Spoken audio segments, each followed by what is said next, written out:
So to give everybody kind of fair time, I know there's 15 minutes, so since there's 4 of you, can we just kind of start down the line and if you want to introduce yourself and then talk about, I know we kind of were discussing earlier, but.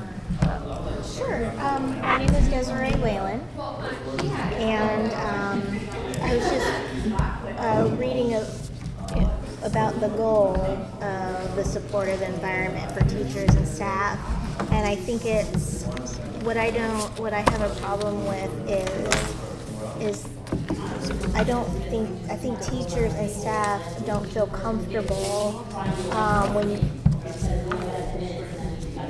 at this present time because of a minority of people. So for instance, I'm trying to kind of go around what you just said about, stamped and all of that.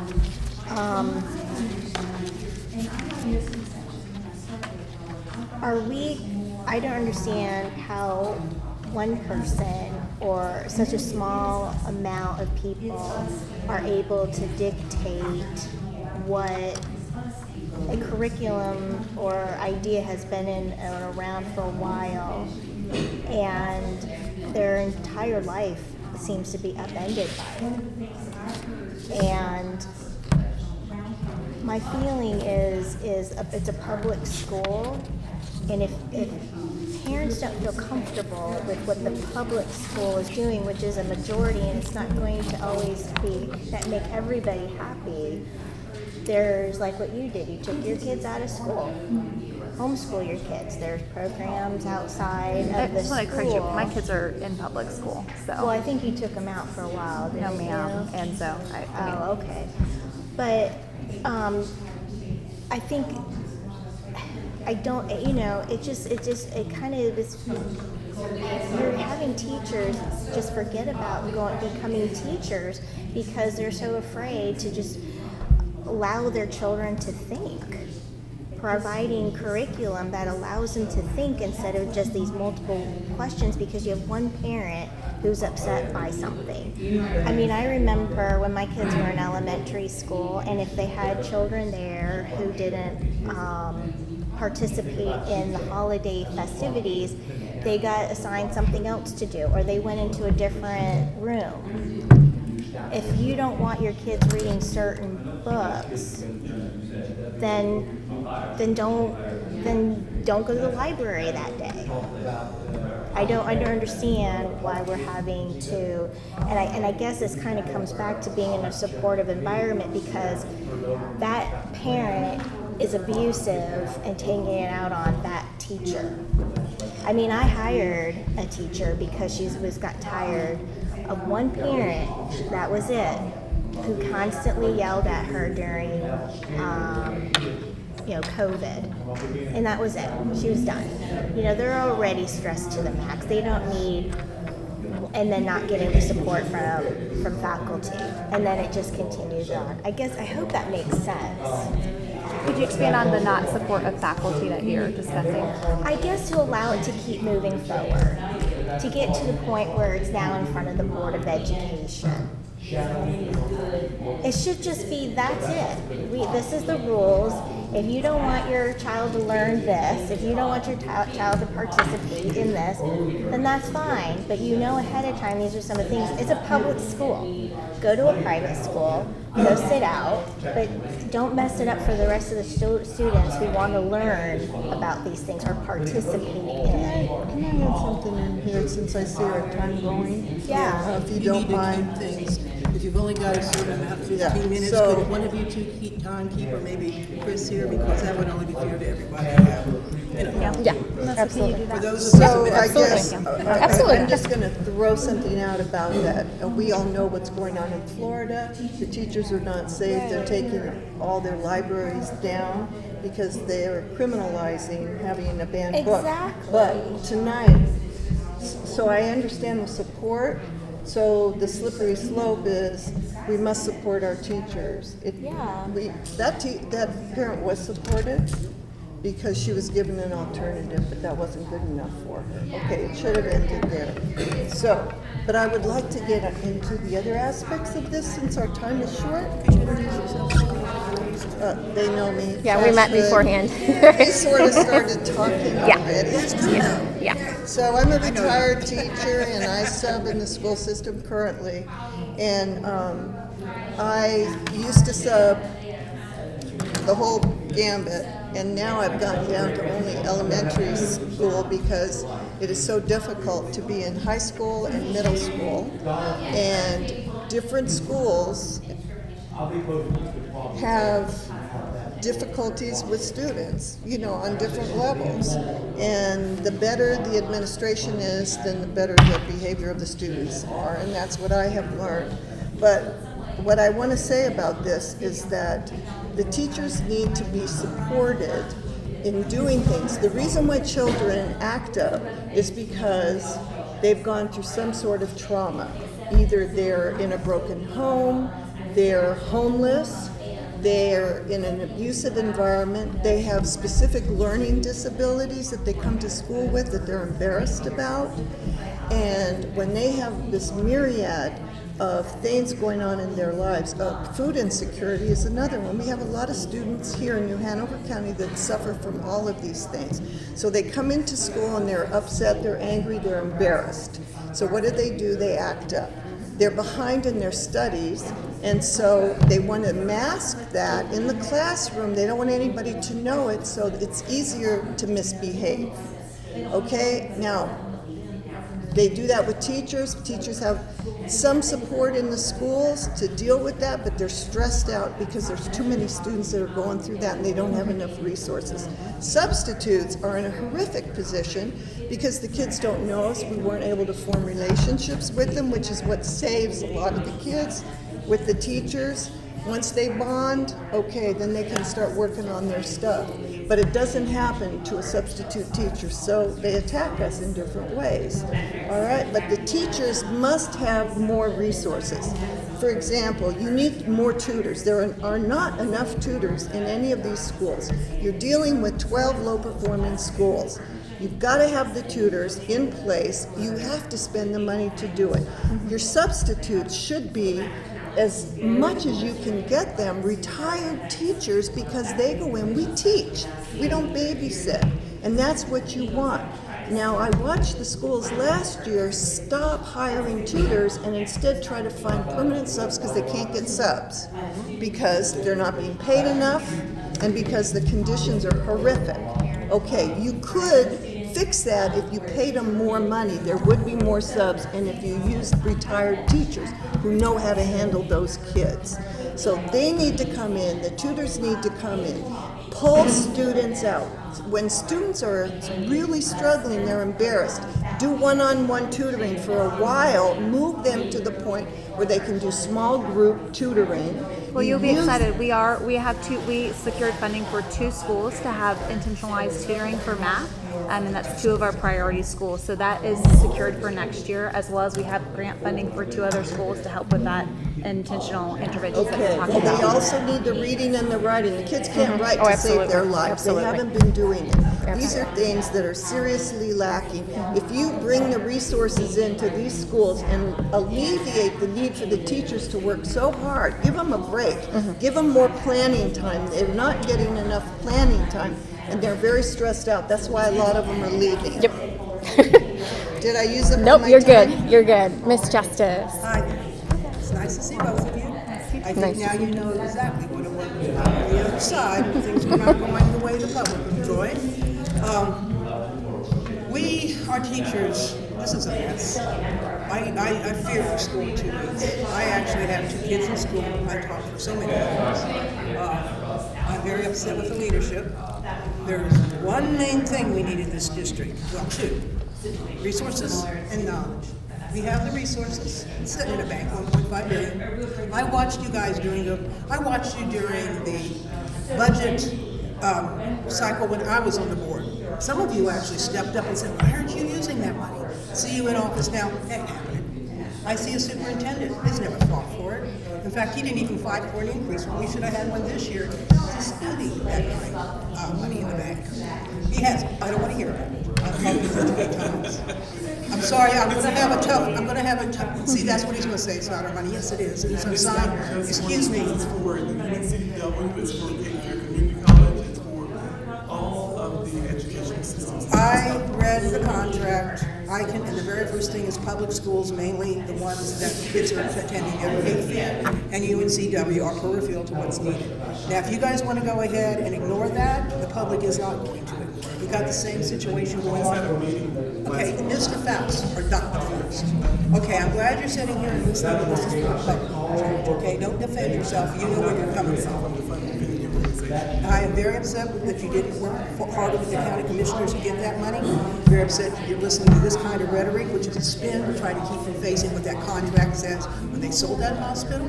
Well, I guess though, how is that a part of supportive environment Because for if we teachers? had, and thank you for and staff? asking that question, if we had those resources, we could hire all the teachers we need, all the subs we need, have all the training for our classes, we could improve our facilities. We are the richest, because of that money, we're in the best position in this state of any other school district. We've had nothing for the last 12 years except the legislature cut because they're attacking public schools.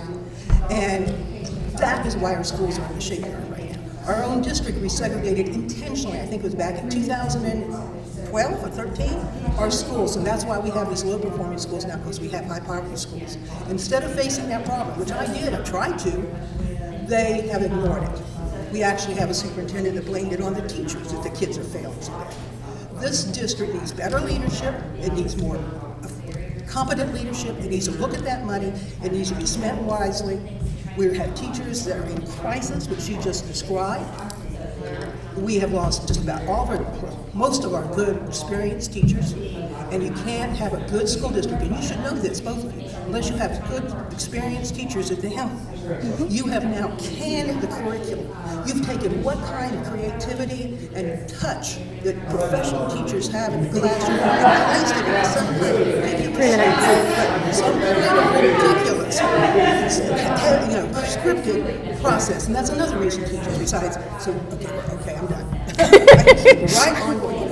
I know. I'm Deanna Tyrrell. I am mom to a third grader and an advocate for public schools. I'm a product of public schools, so is my husband, who's a professor at UNCW. What I found interesting in reviewing the strategic plan, and really this is what this is focused on, is the strategic plan. So if we go to efficacy of employees and delivering high-quality services to students, one, I do believe that we have to support our teachers in the knowledge that they're bringing.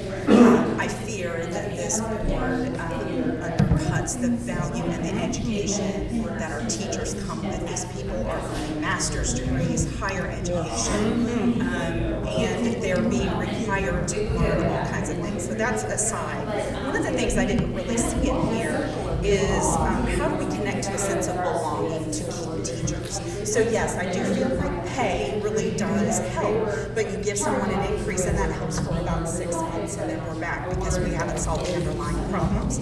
So where is the sense of belonging to these teachers? How are we supporting them? Are we doing stay interviews to see what is keeping them here in New Hanover County? Are we doing exit interviews to really find out what is wrong, and then how are we using that data to drive how we are dealing with really supportive environments for our teachers? I don't see that in the strategic plan. Maybe it is buried into some of these lines, but as a mom, when I look at my teachers that my student has had, she has had nothing but positive relationships with all of her teachers. They love her school.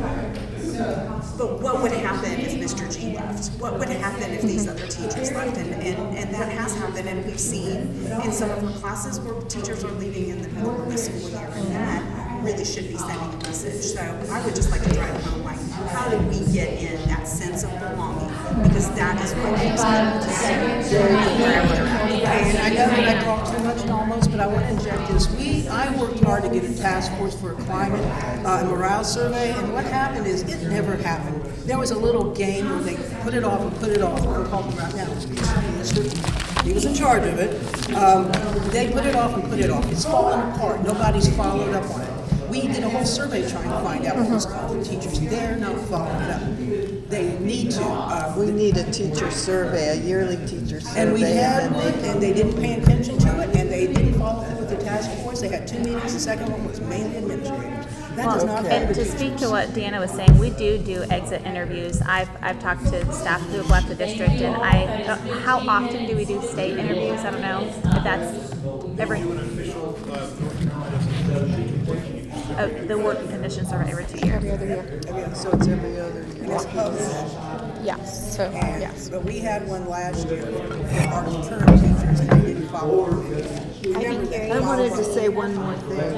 Number 3 on equity and staff allotment and school diversity. Equity doesn't mean everybody gets the same number. It's that you look at the situation in each school individually, and then you give them what they need so that they're all on the same level. You know what I mean? They're on the same playing level. That's The what opportunity. equity should be. Yes. And I want to I thank you both appreciate for being so I appreciate all of you guys. Yeah. Thank you. Well, you listen and follow through. There's a lot of things we can do. Thank you, Ms. Jessica. Absolutely. Absolutely. I don't know which. Let's move it that way.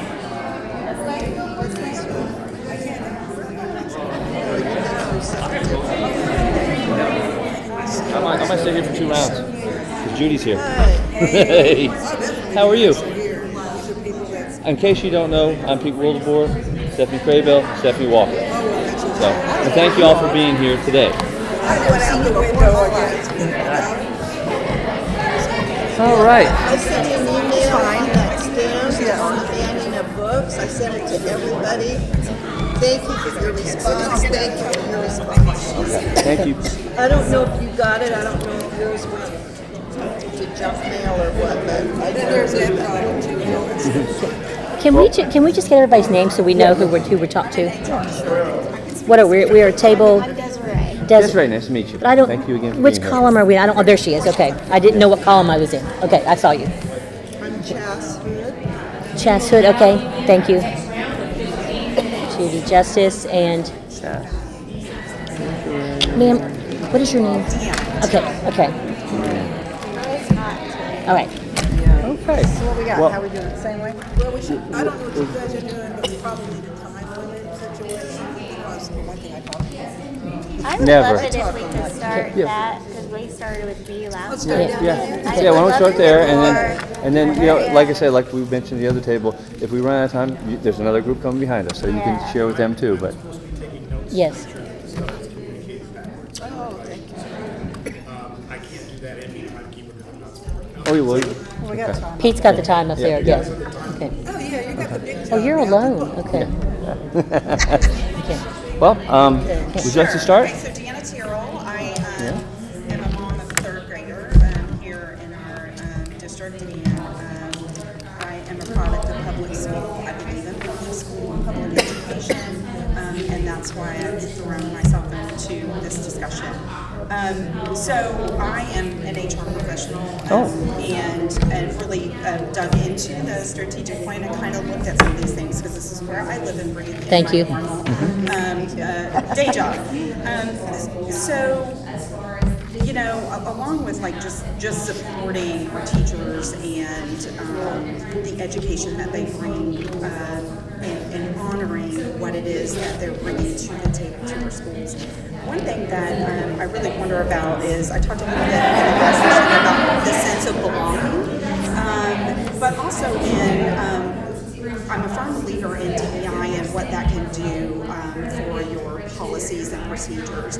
And really looking at 3.11 when it's talking about the life cycle of a teacher or anyone who's working, have we dug into policies and procedures on how to hire, to look for ways to break down some of the systemic things that might be in your policies that are then not causing you to hire diverse candidates that can be a reflection of our students, right? We know that our teachers should reflect our student base. There's a connection there that happens. But until you dig into those policies and really understand how are applicants coming into the funnel, how do they then, go from step to step, and are we having biases break down in any?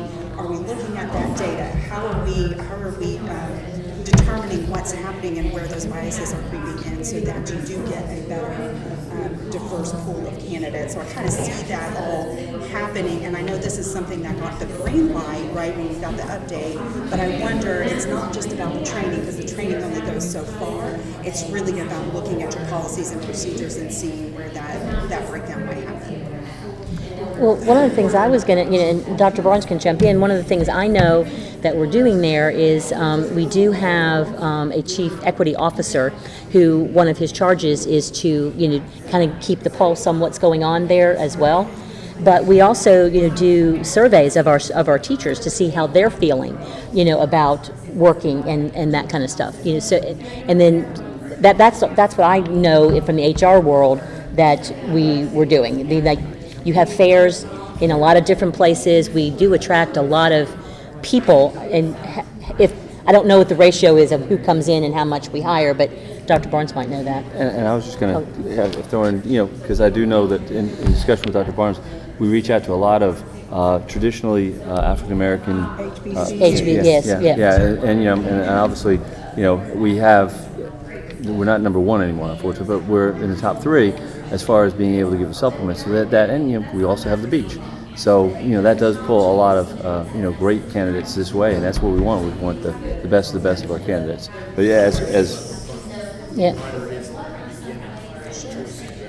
it's like throwing the same net out. It's not only like who's coming into that funnel, but then what happens when you start to evaluate and go to the preliminary interview?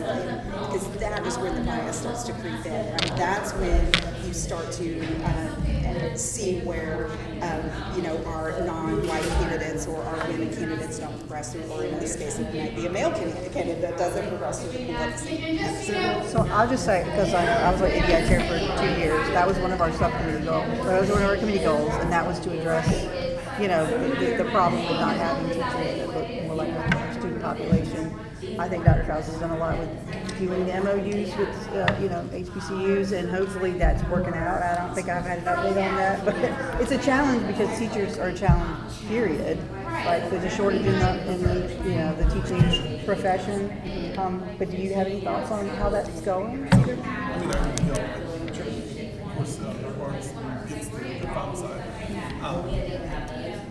We have teachers who stop and rock. So our connection is with Central, North Central, Mississippi State, but we also keep those cities that are coming out. Corning is also given the school of education at A&T. I think it was like $4.7 million. What we're seeing is that those students just win. So the pipeline. Right. So then we go, and I've been afforded the opportunity to go and talk to those individuals. They're like, oh yeah, that's good. And so they have to come all the way. But it's creating those relationships. It is creating those pipelines to get them to you. Yes. I think it's important because I grew up here, although obviously I'm white, but I did have some black teachers, and it makes a difference to have diversity in staff, definitely. For white kids too. I'm just going to be honest, it just helps. And not just black, but Hispanic, Hispanic and Indian and all of the other representatives. Yeah, it's an opportunity. So far as we find that, I sort of do it in 3 groups, like administrator, classified, and certified. And classified and administrator are fairly close to the population of the city itself. But when you look at teachers, we're less than 10%. So it's a real pressure. Once you do those surveys, where do they go? Like, how is it compiled, and then what happens with what's on these surveys? Like, who sees them? Go ahead. Yeah, please. So every other year, the state does a statewide survey that is good because it then helps you sort of. The exit surveys. Like, where does that go? So we use it internally in our department. I also analyze to see if is there turnover in some schools that is higher than others and why that is, and then move that through with our academic folks into the supervisors down in principals to say, okay, why is this school a specific issue? What I've done is I've tried to pair their turnover with some instances that are in the teacher commission survey to look for commonalities. So what I did is you've got a different, you just analyze that and say, okay, where are our pressure points, where are the So it just stays with you then? It sounds like it just stays with you. So what are you seeing? Because I mean, you don't have enough teachers. And so what are they saying? We're only down with 18 Yeah. teachers. A lot. Just to kind of throw in, a lot of Yeah. times you look at things like, well, we're losing staff. Well, yes, we are, but on the other hand, the state has an allotment, and the allotment says X number of teachers X number of students per teacher. We were so much better than that especially pre-pandemic, that and now we're kind of getting back to where what the state was allotting us. Like, we mentioned at the other table, they said assistant principals. Well, the assistant principals, it's 1 per 900 students. You have one assistant principal, 1 month of assistant principal, one for every 98 students. Okay, yeah. So, A school like Hoggard would get 2 assistant principals. right, and now I think we have 4. Yeah, we have 4 at Hogger. So, but all that comes out of local funds. So we have to go to the county commissioners and say, hey, we need some, and that's why it's great to live in New Hanover County, because we do get a lot of support from the county commissioners. That's debatable. Okay.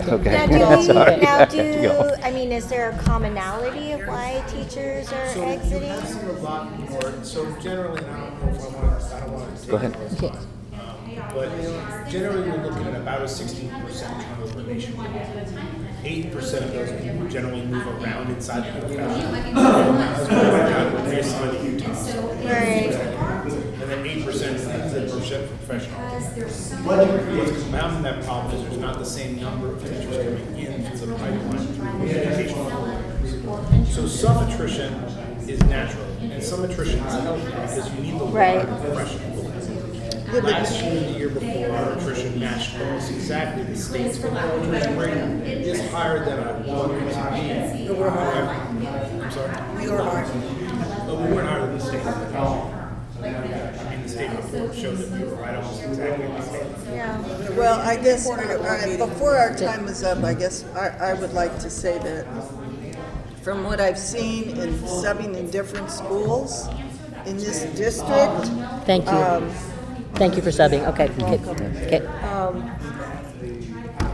pay is a problem with teachers, but the other problem is that they are overworked, and they are so stressed out, and the children are so badly behaved in so many of the schools. I said this earlier. I'm sorry, I'm repeating it for those that heard it. But that's why you can't get subs. And part of that problem is that some schools are run better than others. And middle school is notorious. The kids, I taught middle school, so I know them. And it's like the hormones are all over the place, and you don't know what's up and what's down, and they're nasty, they want to be snooty, and they want to pick on everybody. And it makes everything really difficult. You need really good principals, you need good staff in those middle schools. And I'm telling you, some of them are terrible. That's the only thing I can say. They're just terrible. But the teachers have got to get more support. They have got to get more tutors in the school. Like I said before, they have to have, teacher assistants, but the subs, you have to start paying your subs something decent. They took away, I'm a retired teacher, master's, advanced degrees, I work for DPI, and I'm being categorized as out of state because my license is expired. I can't renew my license because this state doesn't provide that opportunity for retired teachers. They give you a permanent one if you have 30 years in it. I had 20 years in it. I don't get it. So what happens? I've been classified as out of state so that I get $5 a day more than somebody who's never been to college. That is wrong. You want substitutes that are retired teachers because we know what we're doing. We go in and we teach. Now, you're concerned about student achievement. You're not going to get good student achievement when you hire subs who don't know anything. You can't hire retired teachers as permanent subs because we can't work permanent. 28 hours a week is max, but you could do 2 positions half-time and you could get retired teachers in there to help actually teach. I'm telling you, there's these procedural things that really need to happen that could help with student achievement. And you've got to take care of the students that are in there because they've already been traumatized. They have too many problems. You need individual tutoring, small group tutoring, and then when they've gotten through that and they're psychologically, emotionally ready to take a chance around other people, you can get them back into a classroom setting where they can work with everybody So, else. Dr. Barnes, is that some of what Chas is talking about? Is that out of our hands? Some of the pay for subs is what the state gives us?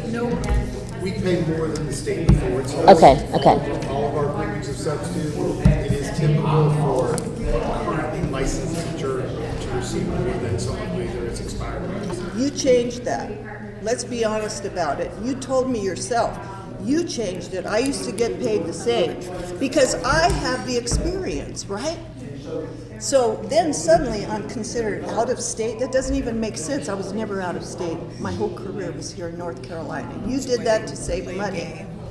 And I am not the only angry retired teacher who's subbing. That can be changed. You can put us back because we have the experience, and that's what's supposed to count here. We teach. Okay, We don't Can we also throw in the fourth grade tutor program that you have that you might be interested in, Dr. Faust? Could you just toss that in real quick? You know what? I want to hear that. Yeah. So they'll be interviewing math. Okay. But listen, because I think it's 32 tutors that we're going to be hiring for skills and freedom. And so all fourth grade students will have 30 minutes of tutoring every single day. And there's training too, so you can Yeah. you could do that. Okay, this is all well and wonderful, and I've already said it during the last, and they know, these people here know exactly what I'm upset about. The 1.5 billion, the fact that none of you fought with the county commissioners, you probably did, I know you, to get more than the current year before and last year's money per pupil. You should have fought harder, and you need to do something about that money that was promised. It's in that contract. And until you start doing your job, none of this is going to be done. I care about these kids, but you got 7 people there. You've got to work together. Thank you. Thank you. Guys, thank you guys. Thank you. I'm a substitute teacher as well, so I do keep up on some of this kind of stuff because when I come out of this job, I want to go back and sub again. But yeah, yeah. She's sub all the time. Thank you so much. Yes. Thank you guys. Thanks, y'all. Thank you very much, guys. I'll see you. I'm sorry about this being upset. This is but this is both of you.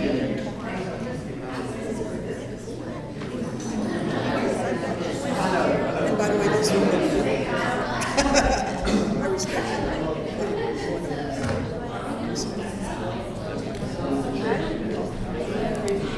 Do you have, you really researched this. Like, I really wasn't know what to expect. Somebody said they had chocolate here. Yeah, that you're going to ask. You brought up some really good stuff.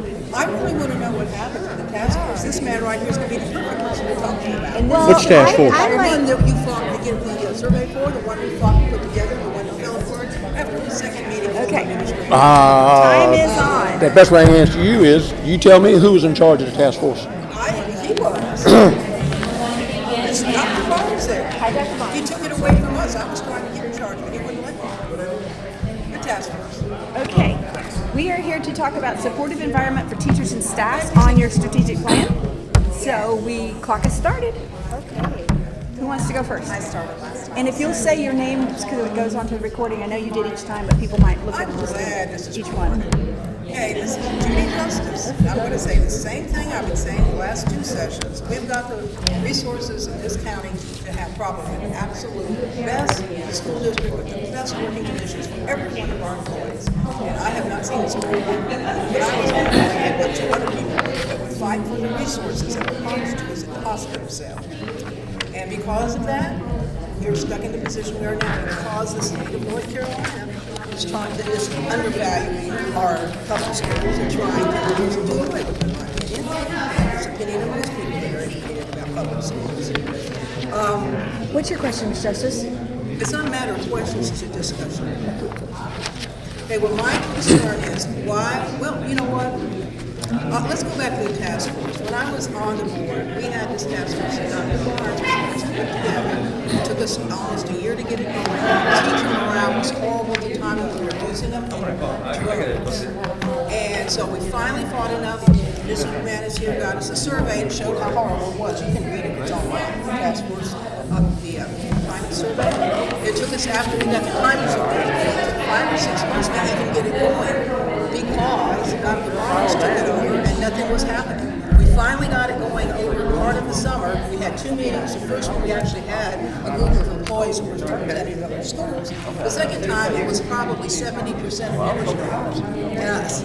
So, there's not a lot going on with that task force. Would you please get that reinstated and actually get to find out what's going on in your schools, not just what you're hearing secondhand or, first-hand part of the time. You need to have a defined understanding of how bad it is in there and do something about it.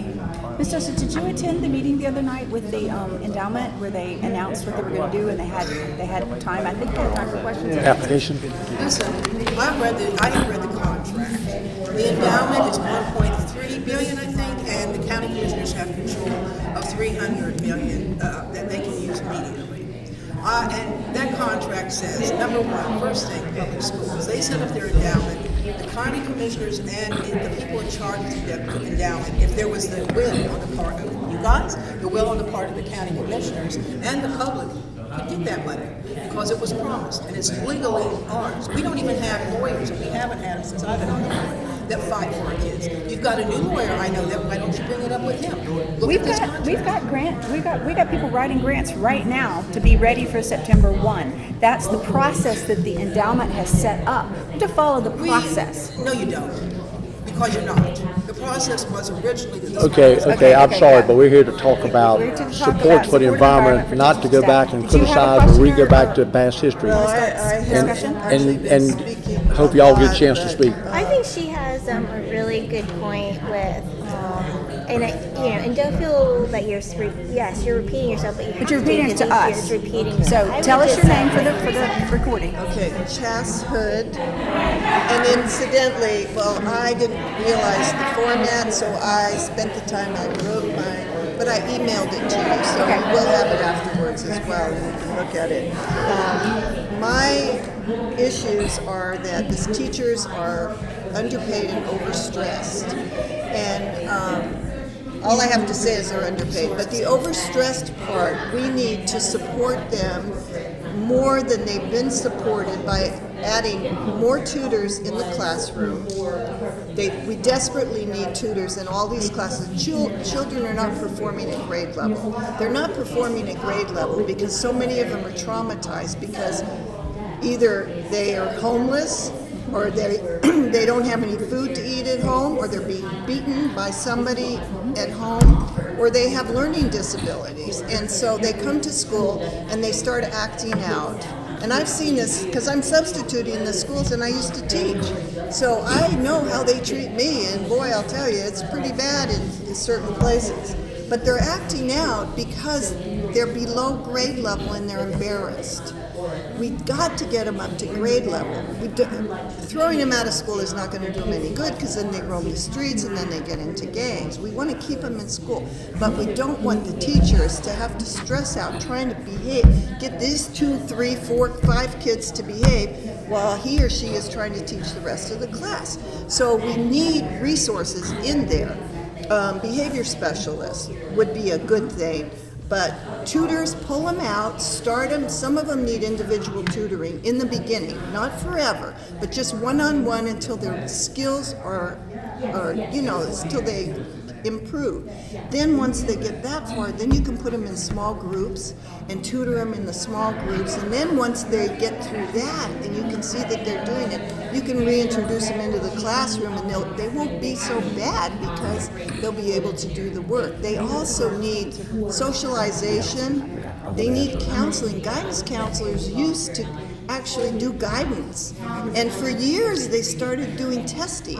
Well, they need to do groups, socialization groups with these kids who can't get along and who don't know what it means to be kind to somebody else. Can we let Dr. Fast address your questions? I am having a gastronomic problem right this Oh, I'm minute. so We're gonna sorry. let rest Well, of you the- don't have to share all of it. So we no longer require the state doesn't allow tutors to do testing anymore, so we have actually testing coordinators. Testing. No, not tutors. They were the guidance counselors. Counselors instead of the counselors no longer do testing.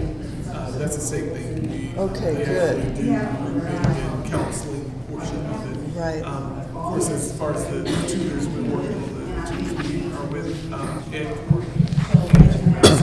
tutors. We asked for additional funding, and so through the General Assembly, you'll see about $6 million that is actually allocated just for the and so once for tutors, with career technical education, partner with that. That's about $3.7 million that they're giving us, and then the other part to help with this is more of the safety part.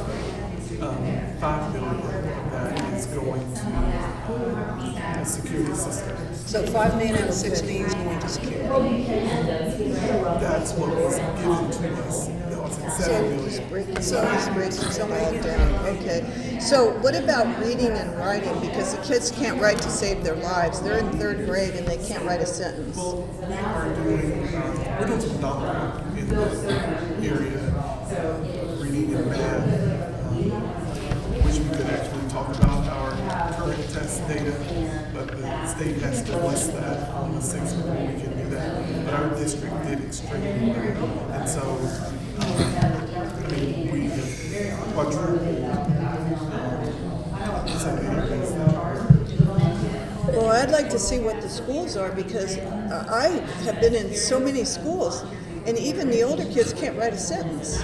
They can't spell to save their lives. They don't know what it's like to put something together, beginning, middle, ending. Those are lacking. Now, I know they use computers a lot, but they have to be able to write as well. And they can't do it. And their reading is so far below grade level in so many instances that they won't do anything in the classroom. They're too embarrassed. I try to respond and put it in a nutshell. Okay. The demand for money has never been greater.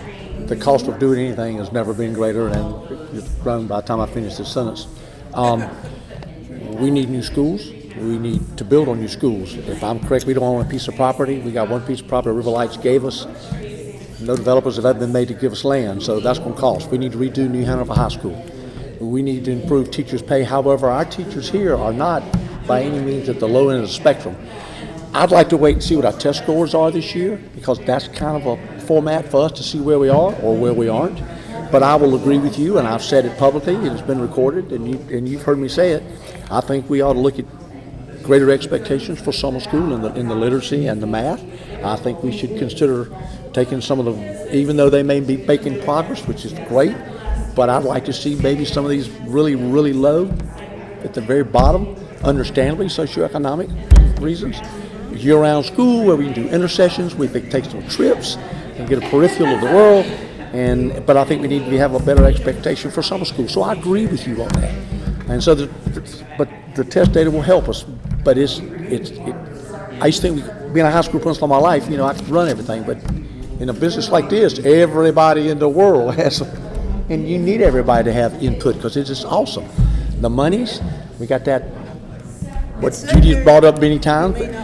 We our budget hasn't been approved by the county commissioners yet. Of course, I'm sure they're trying to approve all the budgets that they've got to deal out. So, and when we had ESSER, we had like $90 million over 3 years, and that dissipated, but we hired extra people because it said hire people to deal with the COVID losses, and you hit the nail on the head.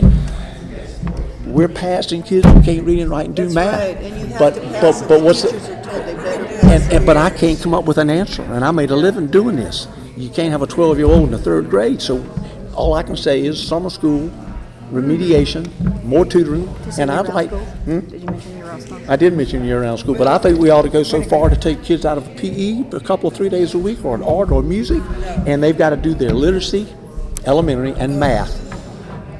Because we're passing kids, and when you pass a kid that can't do basic math or reading, you just passed a problem. You didn't, and they say, well, if you repeat your grade, that's mental. Well, so is not being able to read and write. I agree with you on a lot of what you said. Well, that's why. But we all have to organize it. Right. Somebody is going to have to allocate the money and at least get the tutors in there. You got to get more people, and possibly cooperation and get volunteers. You know, set up some kind of program for volunteer tutors to come in as well. But give the kids, let the kids leave the classroom and go get that during the day and give the teacher a break so the teacher can teach the curriculum that he or she's supposed to teach. Because these kids are then with somebody that can, and work on the same stuff that they're working on in class, but in a small group or individual setting. And I think you will see a difference, but that has to be a high priority, not a low priority. Well, the fact is, studies have shown that we need socioeconomically balanced schools because otherwise you're just throwing money at a problem you can't fix. In 2012, I think there's a district that we have these really, really high poverty, 80-90% kids in this one building with these, most of the time, sadly inexperienced teachers, because experienced teachers have fun. And this is one of the reasons we've got this kind of environment where kids are almost set up to fail. They need to be integrated. And so all the studies show that just raises up the whole shit. I'm going to disagree with you on that. I'm totally against busing. You do not take no, it's children. not necessary. You don't have to worry about that. Because you don't take kids out of their own environment. Yes, please. Okay, so I want to go back to the strategic plan. Because we're talking about supportive environment for teachers and staff. So that we say that that we're going to support them, they're going to perform their duties using the most effective methods possible. So when I think about our teachers, first of all, I'm a mom. I have a third rising fourth grader. My name is Deanna Tyrrell. I look at our teachers who have higher education degrees. A lot of them have master's degrees.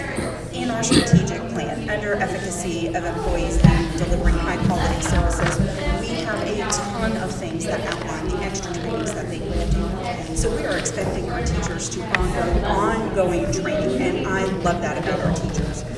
What I find really challenging is when I look at this board and some of the members that make up this board, we are attacking some of the supportive things that they're doing. We are attacking social emotional learning because it's a hot button item. We're attacking diversity, equity, and inclusion and belonging because it's a hot topic of the day.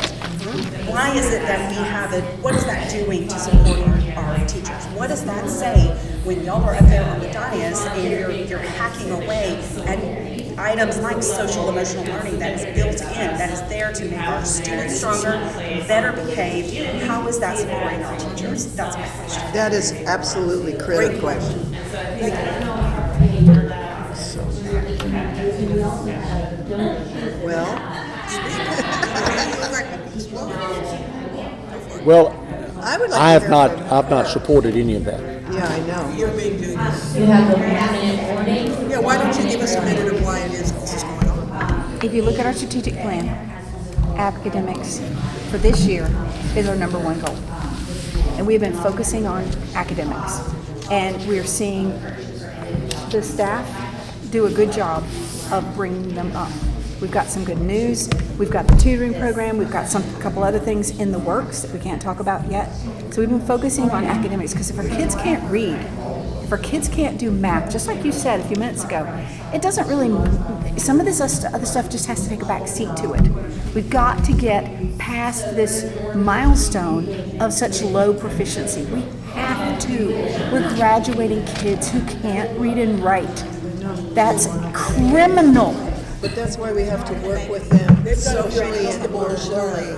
Somebody has to be in the school to have, you can have group sessions with the kids that are the worst behaviors and teach them how to interact with one another. That should be in the schools. Yes. These kids are so far out there in some cases, it's scary. Teachers, people have been in the classroom for decades. I know you have. Did you just say? We have, if I remember correctly, Dr. Faust, we have sent, with a tremendous stipend, the best of the best to go to our lowest performing schools. We have administrators who go in there and it's, how do I say it, so challenging from the get-go that they leave. And so we have to change something. You have We to do. change the way they're being dealt with children. I think that's all part of it. There's so many pieces of this pie Yes. that we've got to And make it is. It's very work. difficult. And taking away art and PE. Well, no, I That know. is a dumb idea. That, well, I would. At elementary school? I would just. So you don't think a kid would benefit from You know, if they don't get twice out a week and going run and around, learn? I'm telling you. No, Well, I think disagree with you, when but that's not why I'm when here. you have art and I'm high school principal for PE and 40 things like years. that, it gives your kid a break in the day. I mean, No, we're you're not affecting their break. expecting We're not, children to sit there I don't all mean their day. PE period. Excuse me, that's why I should say elementary, you're right, that's a different period. But we've got to have, as you said it, what's the answer? Well, Give me an yes, but they answer. also We've got need to an I get would change the structure of each school. But that's what I was talking about. The culture. Year-round school, intersessions in the summer, I something wouldn't different. let the kids, I mean, why is it that kids in middle school carry their book bags with them and they don't use lockers?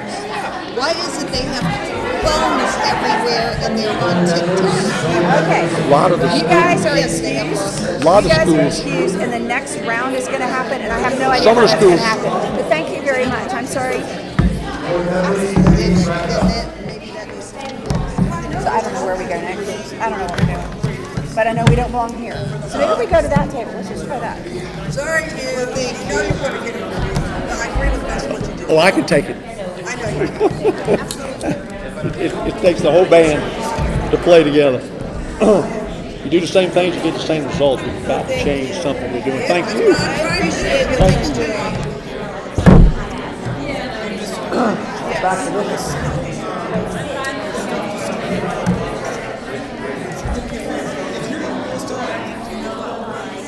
Well, I always use my personal one, even for the subbies.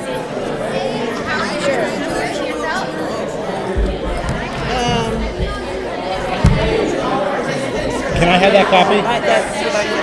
Okay. Put your email on there and I'll send it to you again.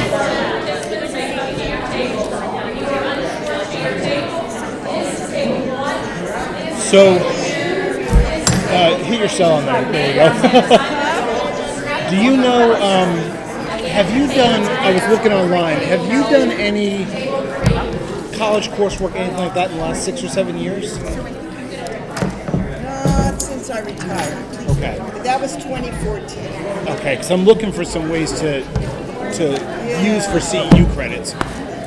Well, see, that's the problem. I finished the coursework at NC State in 2013. That may be too far ago, but I'm gonna have someone call you. Okay? Okay, well, thank you. I appreciate it. Yeah, of course. You're here. Come on over. Oh man, I sat right. Okay, I'm gonna move over because I sat right here. I remember seeing you at the mirror. Yeah. I'm sorry. Right there. Yes. I don't know where I'm right now. Yeah. Different places. That's why you're there. Are you guys looking forward to the start of the school year? We are. Good. There we go.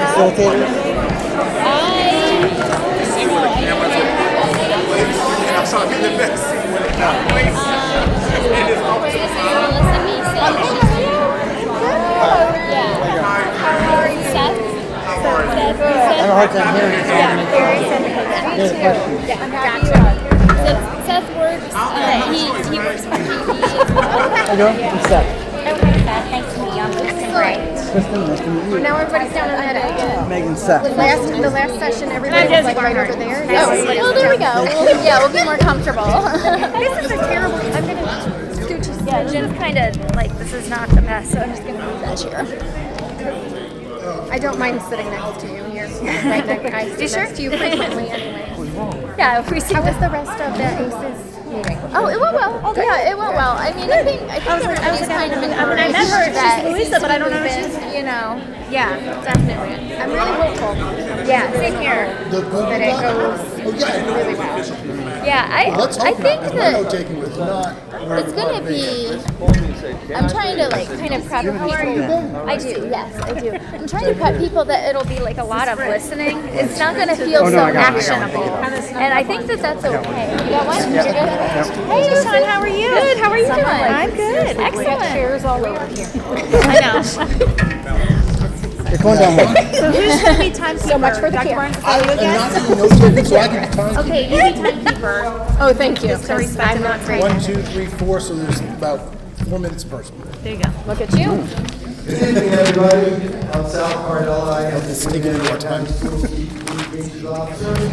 On behalf of the new Hanover County School Board, welcome and thank you for your interest in tonight's roundtable discussion on the district's strategic plan. You are here tonight because the Board of Education cares about your ideas and your concerns, and they do want to hear from you. The roundtable format will give you the opportunity to provide feedback about a specific goal from our current strategic plan. Of more than the 150 stakeholders who signed up to take part in tonight's discussion, 60 were randomly selected to participate. Those 60 have been placed in 6 separate groups of 10, one group per strategic goal. This is session 2, so this is the last 3. To facilitate the best possible dialogue and to make sure you, our community, feel heard, we will hold the back-to-back sessions. Once again, this is session 2. So please make sure you're in the right session. The first group of 30 we'll talk about, or have talked about, this is now in the past. They talk about goals 2, 3, and 6, which are student safety, supportive teacher and staff environment, and community partnerships. This session will cover goals 1, 4, and 5, which are academic performance, equity, diversity and inclusion, and family engagement. During the sign-up process, the board asked you to rank the strategic goals according to your interest, and they've done their best to place you at a table that aligns with what you care most about. So we hope you understand that was not always possible. Please note, regardless of where you're seated, your presence and your input are incredibly important to us. For the duration of the session, you will stay at your assigned table. The board members will rotate from table to table every 15 minutes to ensure you have the chance to speak with all of them. The 15-minute time limit will be made visible on the screens here, so you can see those on the 3 screens. And there will be given a 1-minute warning. And then once that 15-minute ends, the board members, it's going to be up to them to get up and move probably from table 1, we'll move to 2, table 2 to 3, and 3 to 1. The discussion at each of these tables is being recorded and will be available on the NHCS YouTube channel. The event is also being live streamed, though only one discussion will be featured during the live stream.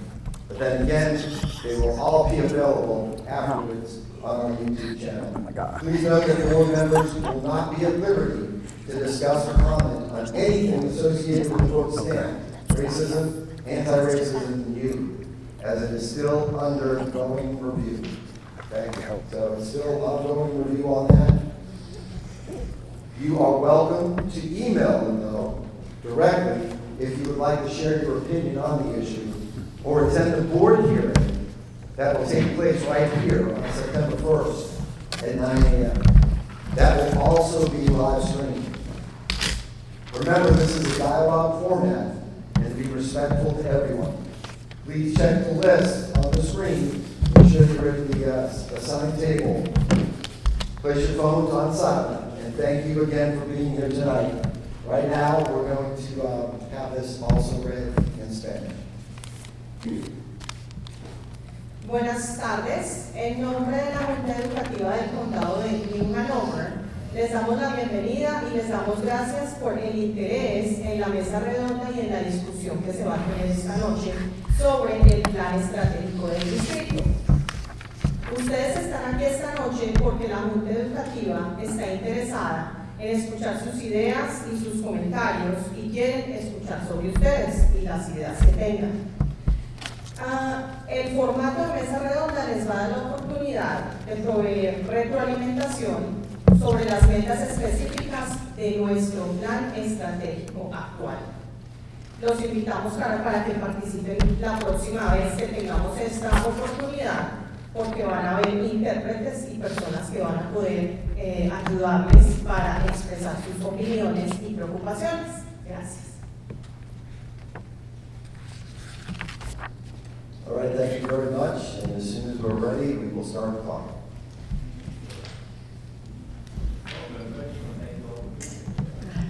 everybody. Welcome. Welcome to the EDI table. I'm Melissa Mason. That's Josie Barnhart. This is our subject matter expert. I know, it's been a long day. It really has. It really has. I can't find the words. Malcolm Johnson. And our timekeeper. Yes. Yeah, Dr. Burns. That's what I've got. Do you have a name? No. My Dr. name Burns. my name is Timekeeper. Chris Barnes. I work with the HR Barnes. department. Nice. But when he puts his glasses on, different identity. Now I'm Chris Barnes. There we go. So, what kinds of questions or conversations?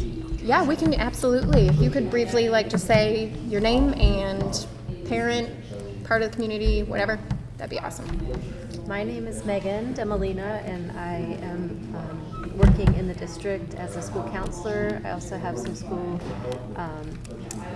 student support coaching background this past year, where I was at 11 schools, and then also a teacher. I started as a teacher. And I'm here to represent and to advocate for all stakeholders. I'm starting to see the fruits of everyone's labor and hard work of planting the seeds of inclusivity, equity, and diversity. And I'd like to see that communication and collaboration continue throughout our county, our district. So that's why I'm here. Thank you for having me. My name is Kristen Bray, and I'm a parent. And I'm on the school board, so. Seth Smiley, Humphreys. I'm a parent of a third grader at Mary C. Williams. I'm Sean Lamb. I am the parent of a 5th, 4th, and 1st grader. Yes. So that's you. Yes. Yeah. And I've been on the EDI subcommittee for some years, but I like the work. Whatever we can do to make things fair and equitable and get access is kind of where my focus is. So, questions, concerns? Who wants to go first? We only have, at this point, about 12 and a half minutes with Ms. Barnhart and myself. You'll have plenty of time to talk. But are there any questions that y'all have for us? I'm here to learn, so I would like to start off if somebody could explain the definition of equity. We've got a subject matter expert. Open to it, but I want to make sure. You're good, sir. You do it. So what I'll do, just to make sure I do not lose myself in my words, I'll just read verbatim. There's no additional questions. So, equity at county schools, as defined it, is the pursuit of creating an educational culture that proactively centers all students and staff in instructional content, professional development, communications, policies, and procedures. New Hampshire County Schools seeks to provide all students with learning environments that provide high-quality education. Diversity is defined as the representation of all varying identities and differences, included but not limited to race, ethnicity, gender, sexual orientation, origin, visible and invisible disabilities, learning style, linguistics, etc., collectively and as individuals. And inclusion, as New Hampshire County Schools defines it, is establishing a culture of belonging by actively inviting the contribution and participation of all educational stakeholders. Not excluding anyone, but provided by students, families, educator staff, and school leadership. All students and staff can be equally valued and treated with respect and provided with a fair learning and development opportunities. Very nice. Thank If you email him, you can send me that. I really can send you all. Thank you, I appreciate But that. it's on the EDI website for New Hampshire Schools. Okay, wonderful. I wanted to know what the current status in a measurable baseline, such as I would like to know if there's been changes in test scores since EDI has been implemented. And I think that's something that we have talked about in the EDI committee meetings about finding that data. And that's something that I believe Dr. Faison would have most of that access, correct? Yeah, When was we'll it have- launched? Sir? When was this strategy launched? It doesn't feel like it's launched yet because Well, There is no equity committee at my son's school, so that I know of. So that's one of the things that's part of the goals within this. So there would no be direct correlation right now between the efforts and test results. I think it depends on the school. I think it's an important question. Absolutely, I just don't know that Yeah. there'd be Yeah, I'd like good data I'd like yet. to see some data. Yeah. And I don't some think- data would be easier to see than others because the state does parcel it out by ethnicity. It parses it out by gender. But the other sort of unspoken things, EC would be another place you could see that whether or not are those kids gaining ground quicker than other students. So the data we just did, so the data that just happened in May, will be available in October. Okay. All And we right. then can go through the matter of parsing it and seeing what it says and looking for those instances. So how is it affecting graduation numbers or I would have to get that. affirmative action? That I don't know the answer to, and I don't know if we would have to look at that and find out what that looks like, just because my work doesn't really extend to that side of things, so I wouldn't know that off the top of my head. Also, what I'm doing, I'm capturing the questions that you're asking, and even though you don't receive, if you don't receive an answer today, we're going to follow up with you with the information. So if you see me typing, I'm trying to collect everything that you're saying and what is answered. Also, then you just follow up. And if you have those questions, other people do too. So I think that it's important that we share that with the general community. What has been the benefit? What is there a benefit? And what kind of impact has it had on the district? It did start when the EDI committee, I believe, started.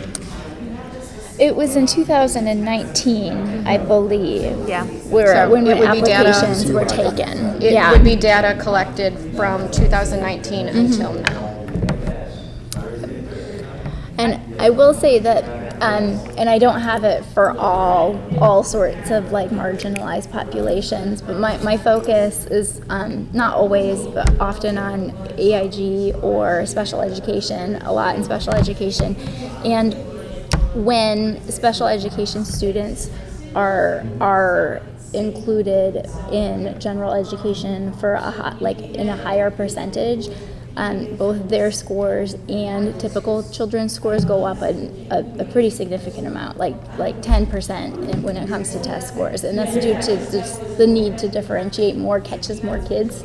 So in that instance, there is a proven benefit. That being said, to your point about implementation, I don't know that the practices have caught up with some of the recommendations, because you can see that data from DPI on how much kids are pushed in, and this is a very specific thing. So, but just as an example, and that data has not changed at all in the past 5 years or so. It's very, very flat and very, very low. We're not meeting state target. Specifically for special needs students, what you're saying? Correct. For the LRE ratio, the least restrictive environment ratio. Yep. All right. I have a question. If EDI was started, and I'm here to learn, was it started with COVID money? And isn't that money going away this budget cycle? It was started pre-COVID. Pre-COVID, Yeah. okay. Because it was 2019, 3 boards ago. Okay, If you're thinking people, pictures, but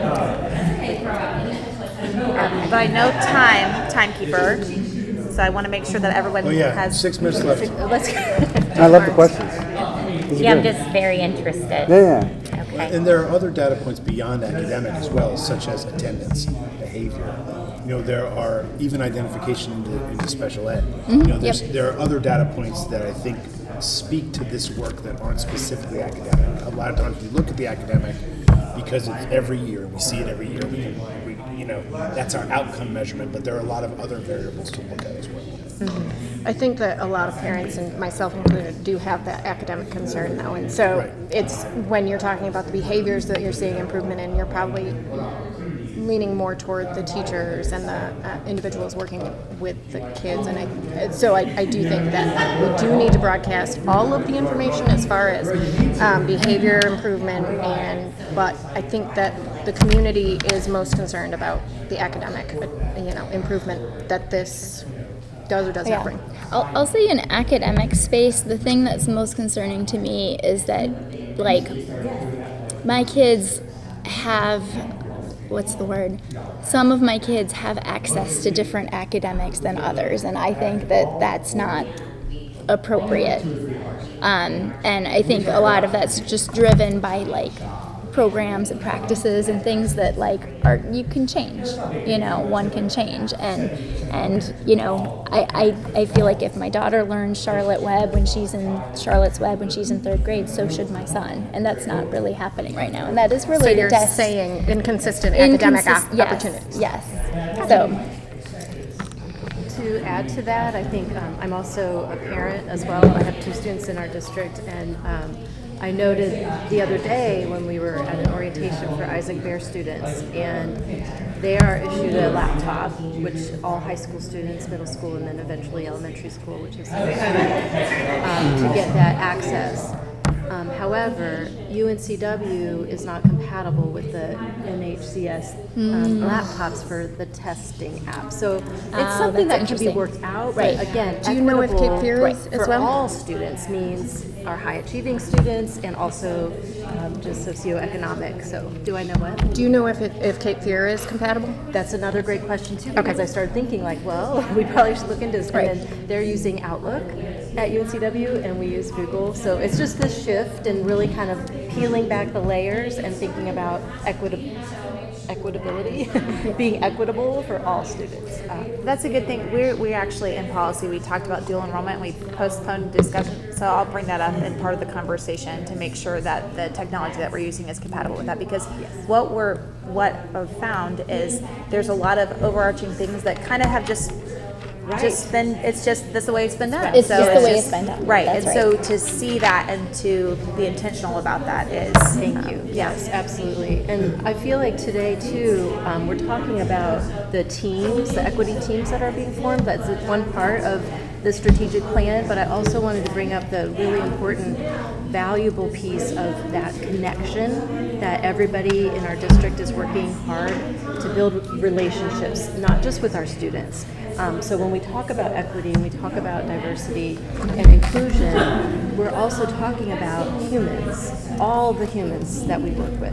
And I think it's really important to note that while these teams are vitally important to continue the success of this of EDI here in New Hanover County, the work behind it is just ever evolving, and everybody's working hard to collaborate and communicate with all families. Just having a translator here tonight, the PAC Academy is now up and going. That's our parent and caregiver academy where we're having just more outreach to our community. So I think it's... And there are definitely other opportunities, exciting. like the 4 C's, which I can never remember all 4. It's coffee, curriculum, collaboration, communication. Oh, look at that! More opportunities. Good coming. teamwork. Yeah. Go. So there's that, but I also know, and I'm really hopeful for it, that the ACES committee. Advisory Council for Exceptional Children. I know it is. I just want to make sure Yes. everyone else. I think that's good. That they are developing a parent forum as well, to reach out to those parents that are brand new to the system with IEPs and 504s, because it's so complicated when you first start out. If you're not in education, it's just overwhelming, and so really providing that resources, and so having all of these programs, I think, is going to really... We've got about 1 minute, so if you wanted to, if you hadn't had a thought yet. Oh, I just had one. That sounded rude. If you'd like to share something. I'm just curious where this 90% came from in the outcomes. As I'm looking at the strategy, that seems a little high. By 2027, students and staff report in biannual surveys 90% have a high agreement that their school work site is an inclusive place. This seems high. Yeah, I mean, that would be great, but are we ever going to really get to 90%? Yeah, so I think they're setting themselves up for failure. Or where did they benchmark it from? I don't know. Yeah. 80% or higher success. But corporate America, what do we want, an A or a B? Right. Exactly. And then how do we measure that? I think that's our... And that is, I believe it's talked about in that goal, the biannual surveys. The surveys. That are done. They focus on, I'd be curious what they focus on. I think it's interpretive based on who's taking the survey, right? If I'm asked, do you feel a sense of belonging? It's Well, it's is my it- opinion. Subjective. It's It's very, subjective. it is very Right. subjective. Yeah, but is it Just- measuring inclusion? Is it measuring just belonging? How does it ask the question? So, Yeah. and it's got to be consistent. Yeah. Well, the survey would be consistent. I just Right. don't. I don't It's have just the the- list of the questions I responses can and ask, stuff, yeah. but Yeah. it would be consistent. While they're switching, one of the things we use is the teacher working condition survey, which is a biannual survey Thank you. It's good seeing you. that asks all Good seeing certified you. staff about questions. And some of them started to include diversity, questions about diversity. I think the challenge with that survey is, if I ask a group of teachers, do you have a meaningful relationship with a kid? Good luck. 80 to 90% of teachers will say, I do. If you ask the students, do you have a deeply abiding relationship with a teacher? That number is lower. So it's sort of like when, it's funny when you read the survey asks, as a teacher, do you uphold good standards of conduct with your students? Yes, 100% I do. How about everybody else? No, they don't. It's just me, right? Yeah, So there's system versus self. Right. Right. So, Right. But the nice thing about the teacher work condition survey is it is consistent, so you can see patterns grow over time. Yeah. Hey, ladies. We are here. Groundhog Day. We're here. Yeah. Don't know why these chairs are like. Well, I moved that one out because it was like right here, and we were already too crowded. So yeah. Well, which is the place that my knees don't hit as much. I will say timekeeping in this group is tough. Okay. I know many of the characters at this table. Yeah, the actors, not characters. So the way y'all ran it before, was that good, or we need to change it up a little? It was more just a discussion, really. Yeah, just a conversation. I'm okay But with really, that. this is your chance to ask Tell them me what questions. EDI is about, is having conversations. That's all good. And are Is there you something pressing that you guys No. didn't get Seth. answered or want to keep talking about? So I mean, and who are you? Kristen Bray. Okay, thank you. oh sorry. People are. I just wanted to know who everybody was. Yeah. Okay. I know who you are. Yes. So I think we've been getting our questions answered. Kristen asked to see a lot of the data because I think data, like to our point, it can really hone in on where the need is and why. What kind of data are we looking at? Your first I data would was like to see test scores, graduation rates. I was going to ask about discipline referrals for the communities in which EDI is serving. So you're interested in these rates with all the different populations in our school, like Correct. broken down by protected group or not? Correct. Men, women, black, white, Hispanic, all that. Is that what you're looking for? I was just curious when it was implemented, and they answered my questions, and it was May of 2019, and it's 2023. So I just wanted to know, where is this data? Well, we should have it every year. Yeah. I mean, we have that data every year at the end, and new data will be coming out, within a month. It's not on the month and a DPI half. website? I mean, Yeah, it's all on the they put- DPI website. Oh, it's on the every website? year. Yeah. So, yeah, the DPI, I don't know what the website's called. You probably If could you Google look at search. the NC, what I do Star. to find it is I Google NC school report card. Yeah. And you can find a link to all the. It does break data, down by a lot, And it's broken down a lot separately. demographically. Probably most schools that will do Yeah, that. and just so you'll know too, that it used to be called, I forget what it's called, but there's an accreditation organization that comes to our high schools and our schools, and they have to talk about that every year, not every year, but it's like, what, every 2 years, 4 years? I don't think we do that. SACs. No, You well, don't I do it just, anymore? we participated recently. Really? In those, yeah. And they give all this organization just is another checker of that kind of Southern data. Association of Colleges and Schools. Thank Yes. you. But I Do they don't, have I don't trendy think it's data? called SACs anymore. It's called something else, but it's the same thing, yeah. They have trending data? Yeah, do they have trending data? That'd be interesting. Yeah. Because I don't know. single year Traditional high snapshot is schools, not. and I haven't been in a school that's done it in a long time. Okay, I just did it at Laney not too long ago, and I did one Ashley. for Isaac Bear, and Yeah. I did one for Put that in there as a question, make sure. we- Wetches, I Yeah. think I did as well. It's called, just call it like SACs, Southern Association of Accreditation, So, have you- ish, oh, yeah. so you two are on the board? Yeah, Stephanie they're on and the I, board. we're Oh, both- okay, okay. Hey, Stephanie Bookends, Oh, yes. Seth, nice to meet you. I'm the timekeeper. Yes. So I'd be curious. Now I'm getting an understanding of the whole process. I'd be curious. So one of the things, I was just listening to the radio, and a lot of the Florida has tons of vacancies, the state of Florida, in their schools because teachers don't want to teach there anymore because of the direction that the state has taken. North Carolina just recently became the best state for business because we haven't followed that direction. Second year in a row? Yeah. And I think it's important for willing to follow that direction. What in this EDI strategy? How do we continue the good work that you're doing? We're getting this question a lot, I think, at every table, and I think this runs across a lot of different categories. The teacher retention, the teacher. Right. I mean, we. I think, and every time we talk about the fact that the teaching profession is going through a lot right now, just like the nursing profession. We had that question when we were at the last table with you as well. The attrition rate, all the things that are going on with the teaching profession now, and the challenges that teachers are facing. Wilmington is a little bit tougher too because I feel like, as a person that's grown up here, and a lot of people that have been here a long time, housing prices have gone nuts. Yeah. Like, there's a lot of stuff and a lot of factors that are stressing out teachers right now. COVID definitely stressed teachers out.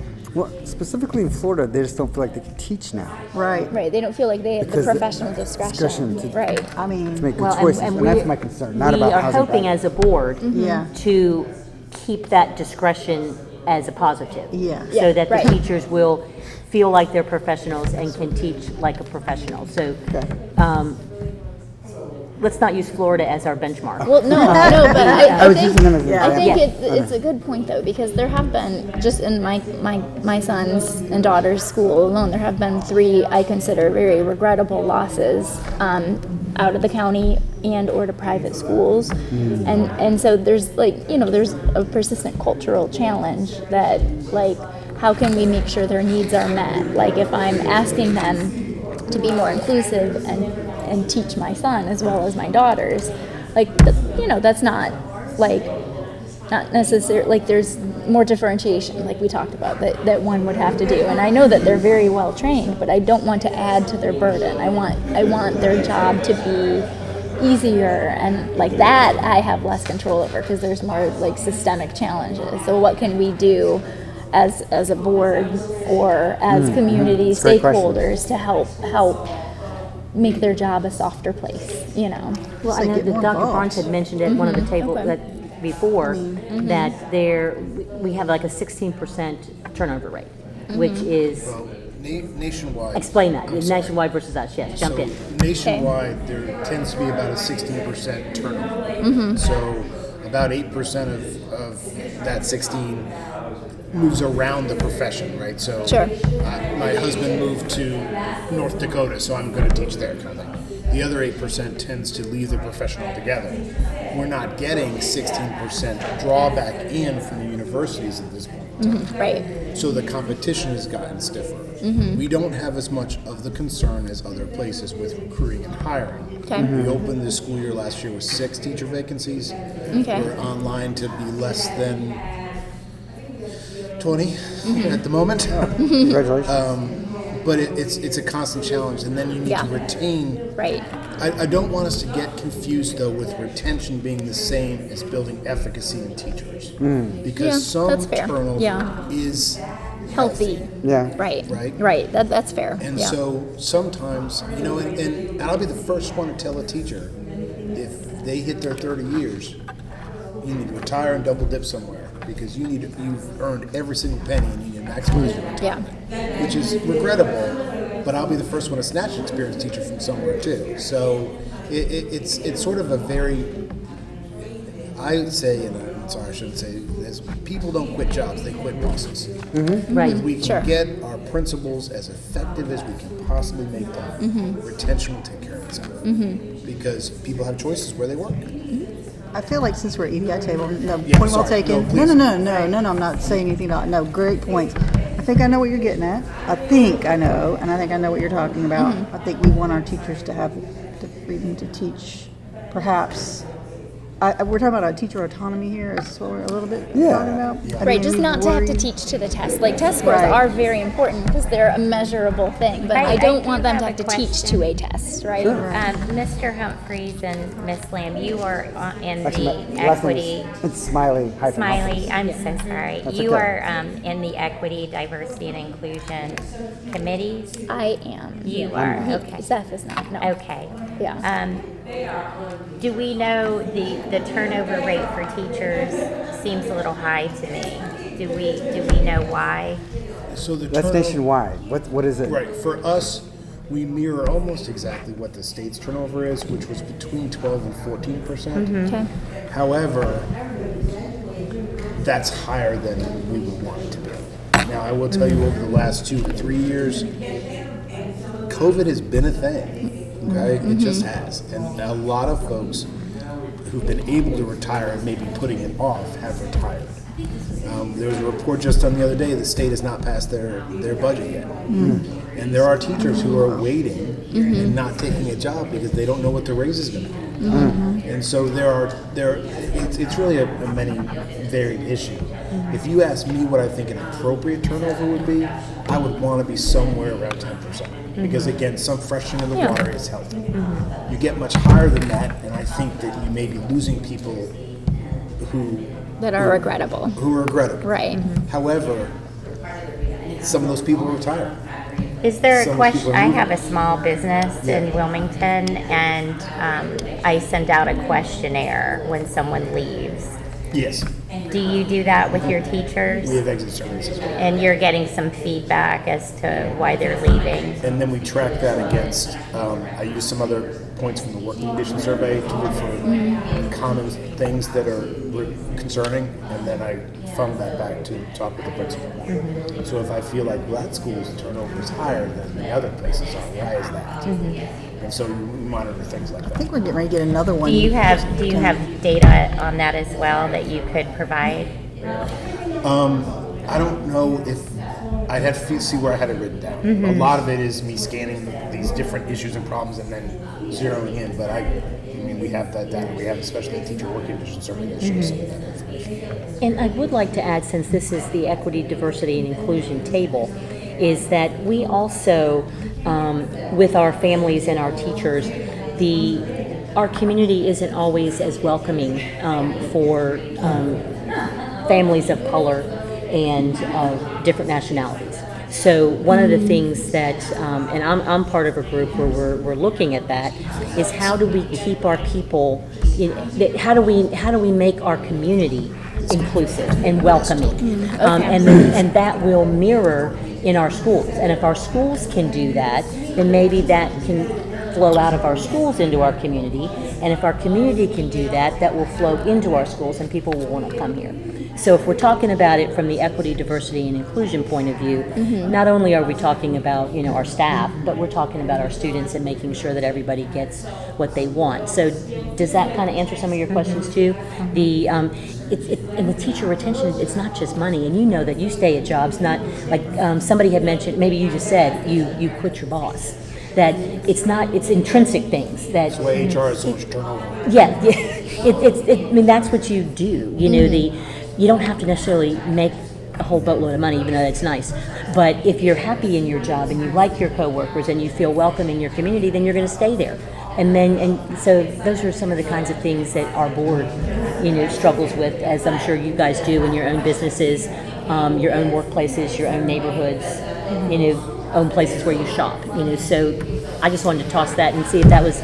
If you guys noticed any of that, or do you have any questions around that? Well, I think Southern Living chose us as the best place to live in the South. Yeah. So it seems that we wouldn't have any trouble hiring teachers. But and again, there's like 5 math majors at UNCW this year, or something ridiculously The pipeline low. is not as supported as it used to be. I think in North Carolina in general, and I will just go ahead and say it, I don't feel our legislature supports public education enough, and that includes passing a budget on time to pay teachers. But there are other things that that are coming down that I don't feel are super supportive. Well, you two both said it. The state no longer compensates teachers for a master's degree. Right. Then they took That away the is- that is tenure, a and then they do a bunch of stuff. I mean, there's more, like the didn't they get rid of That's a big tenure? issue. Yeah, I mean, and getting the top okay. talent. Tenure isn't necessarily. I think an opportunity for extended contracts, I think, is fine. Yes. But I think recognizing that you going back to school and bettering yourself and deepening your knowledge should be compensated. And getting practices that are more up to date, things like that. Yeah. Well, I think probably, okay, we can Turning to the debate. HR table. I love you guys. Yeah. Probably debate tenure, but I think my bigger point was just taking more support away. Right. I think in general, teaching COVID really did make a huge difference. We had a 100-year pandemic, did not help the teaching profession.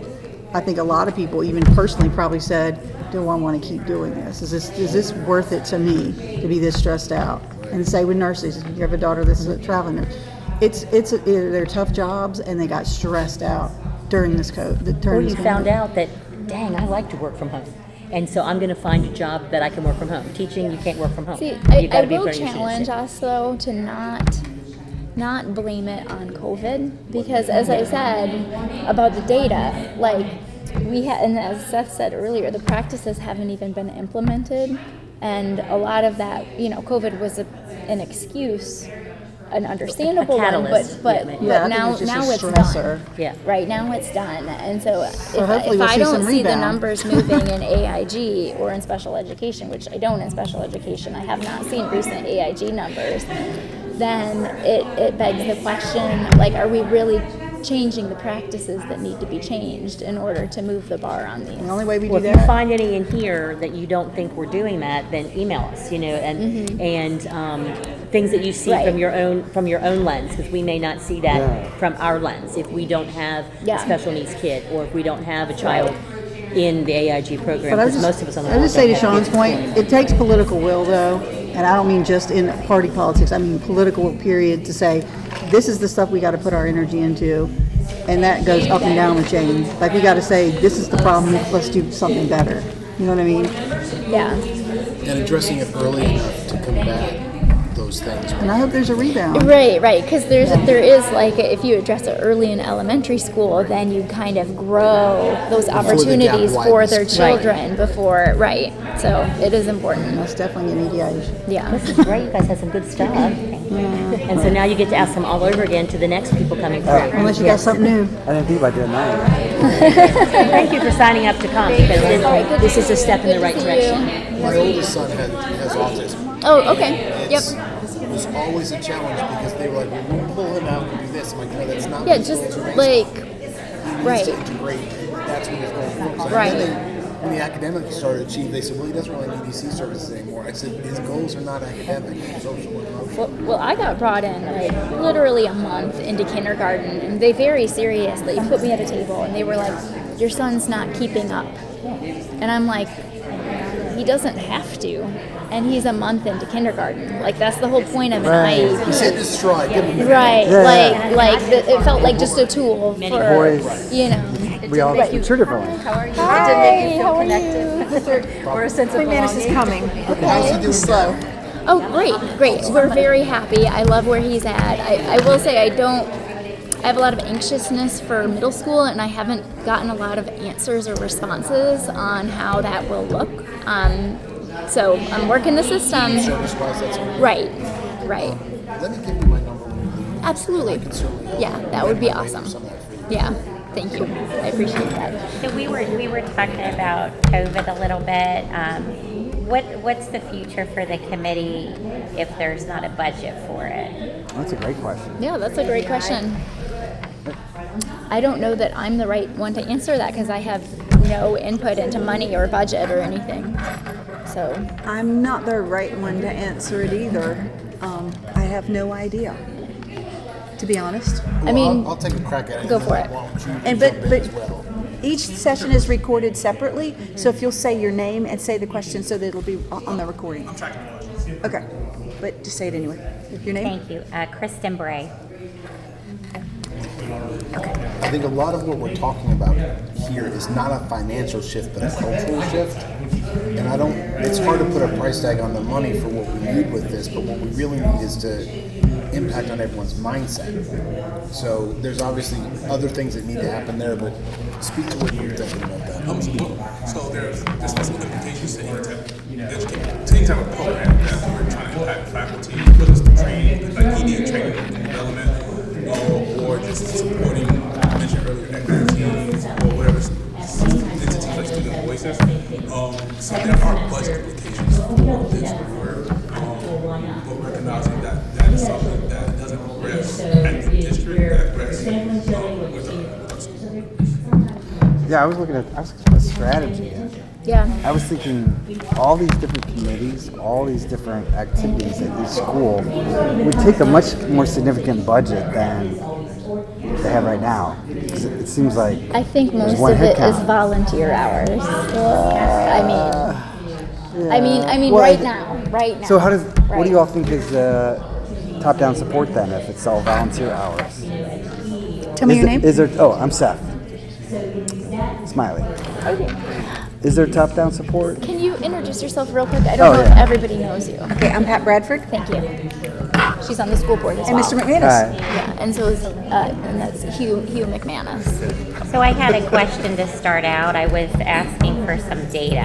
So I wanted to know if there was a change in test scores, discipline referrals, graduation rates in the communities that we're serving with the EDI.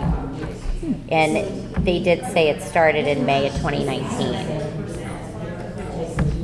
so and to clarify, the work for EDI started the actual establishment of this EDI division as it pertains to the Hennepin County Strategic Plan. It was a year ago. Last year, so just recently completed a full life cycle. Just to circle it back, that was the first life cycle that we had that did not have a budget attached to it. So I think I'm here because there's parents that want a measurable baseline, and they're going to get that information together and post that. What you're looking for is what's the return on investment? Right. What we're putting in, what are we getting? Exactly. And I do have another question. Since affirmative action has recently been declared as unconstitutional by SCOTUS, how does that affect EDI? Well, actually, can I make a clarifying statement? Just because this happens to be my area. Affirmative action was found unconstitutional in making decisions on admissions to college. Not affirmative action was not found unconstitutional. Okay, It's so very on different. EDI for basically affirmative action. EDI and affirmative action are two different things. Yeah, I've never done any affirmative action. Yeah, belonging Yeah. is all about everybody in the room, and that's what this is all about. Creating equity within school systems and processes. There's a lot of It has noise nothing to do with affirmative action. Affirmative action has, by definition, is taking affirming action to right the historic wrongs of discriminatory hiring or discriminatory admittance. Good definition. Totally different. So, Right, we've never used even the language of affirmative action in all my years on EDI. It's more about just the equity, diversity, and inclusion, which is different. It's a good question. Accepting all students, and I'm Megan Demolina, Hi, by Megan. the way. Hi. Accepting all students and all staff, teachers, stakeholders, in our county, no matter what walk of life they come, just really trying to be more intentional about human to human interactions, building those relationships is really critical. And I feel like that's at the heart of this work. And to have this work, whether it continues or not, it's the foundation of just being good humans and raising good humans, teaching good humans. And when we pour in to each other, that I feel like that's going to broaden our diversity efforts, whether we are continuing to hire more diverse employees, making sure that when we have families, I was just at the PAC Academy event. That's our parent and caregivers academy, and we were helping all families register, enroll, and I just felt like that those little taking knowing to action steps is really where we need to continue to work to see the data improve for all of us, for all students, and then going back to retention and keeping staff, and the circle goes around and around. That's the goal, I think. And I do want to acknowledge, the intention of this roundtable is for the school board members, our community members to interact. When it as it relates to data, there is a missing voice, which is our principal's voice clearly at this That's table. fair. And Yeah. to give that more in-depth analysis on what the practices have been, to achieve that data. I think once the data comes to a point where it's released, inquiring from those principals who've seen that growth, like what are those, not those supports that were implemented that are not necessarily curriculum based, but that open the students up to be able to receive the curriculum. So I think the other conversation will be interesting. And hearing once all that information is released to the public. Right. I think, Megan, what you said is something that really triggered a minute ago about the idea that at the end game, at the end of this, we want our students to be competitive in a global marketplace. Sure. We want them to be able to interact with all different kinds of people. So I think it's hard to say we're going to quantify exactly what this is going to do when what we really want is very, very difficult to pin down. So I think that was really good. Right. Like it's trying to see a start and end date with this work is monument. Like it's so big that I think that it does continue to play into what goals we have set forth for our students. I've been associated with EDI since I got on board 2 years ago, so correct me. Unfortunately, I feel like we're more of a recommendation committee asking for support. That is fair. Dialogue a great deal, hopefully covering all the extremes of needs of different students, etc. Equity was one of my words. That's kind of been dropped from a lot of leadership committees, etc. But you disagree with me, but we basically recommend. We have zero budget. And the first year I was on the board, I sat down with Dr. Smith and we were working on a budget. And then she retired. And each director gets a budget, but you told me, if I recall, you didn't get a budget sheet this year. I didn't get a, And so we have zero money, which we don't hold model. I had started out asking the definition That's of what we're still equity. on. So what we do is we recommend, and that's it. And so, and I constantly say, it's all recording. You got to have power to be behind us. I feel like we do. The first thing on here says that all schools will have an equity committee. Well, that's not totally accurate right now. I would say what percent? So it's a small percent, but those individuals are volunteering. They're volunteering. But this does say it goes through 27, so you got 3 more years. But it has to be, it has to be an expectation of our leadership that each school will have one of those committees for it to have a committee. I mean, I was a principal all my life, so if I said it was going to happen, it's going to happen. But unless it was illegal. So I feel like we had made some good recommendations. I feel like we continue to have good dialogue. Yeah.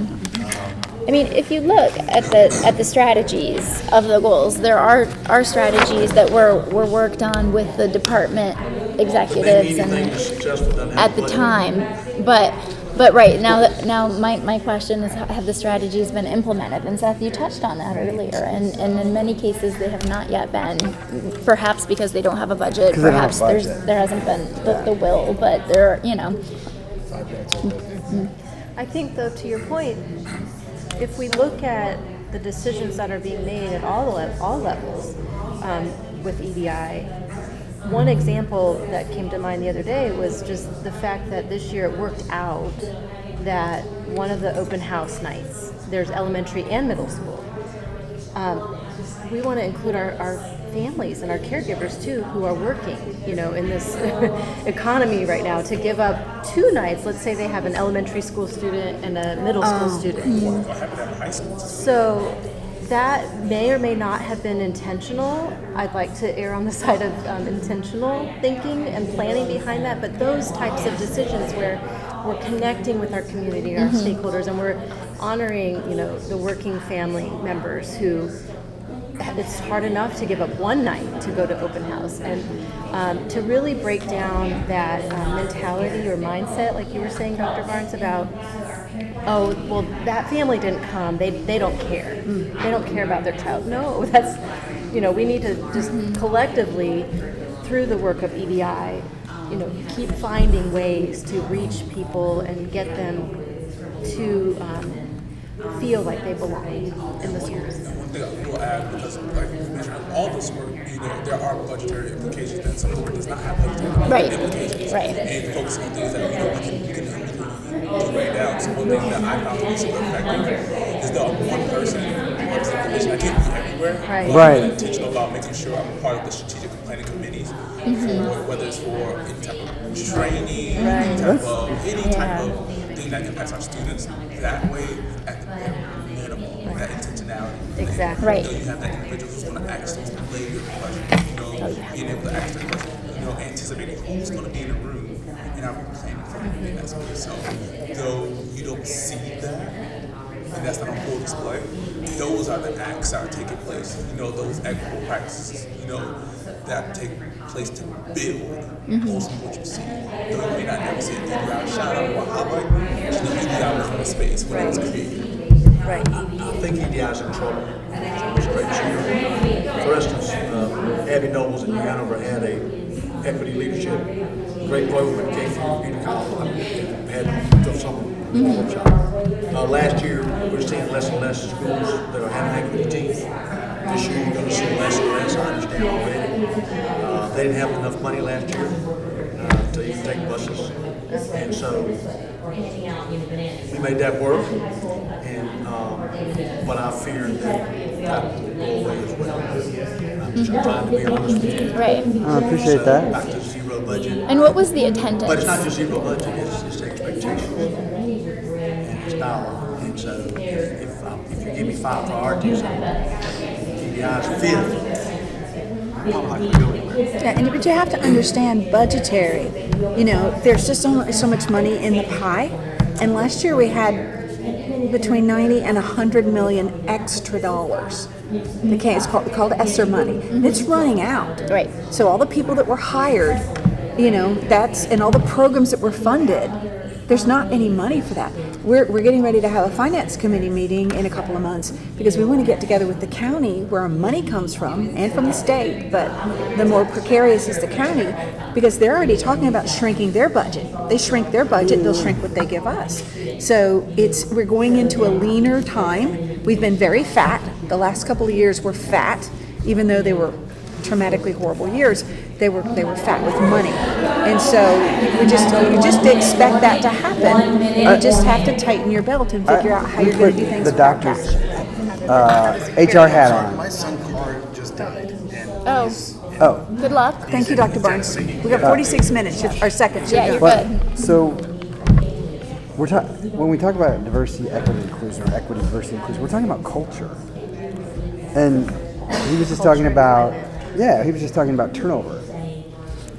There's a business case for focusing efforts on this, much more so than those other 4 priorities that you're talking about, because they're not going to be driving savings.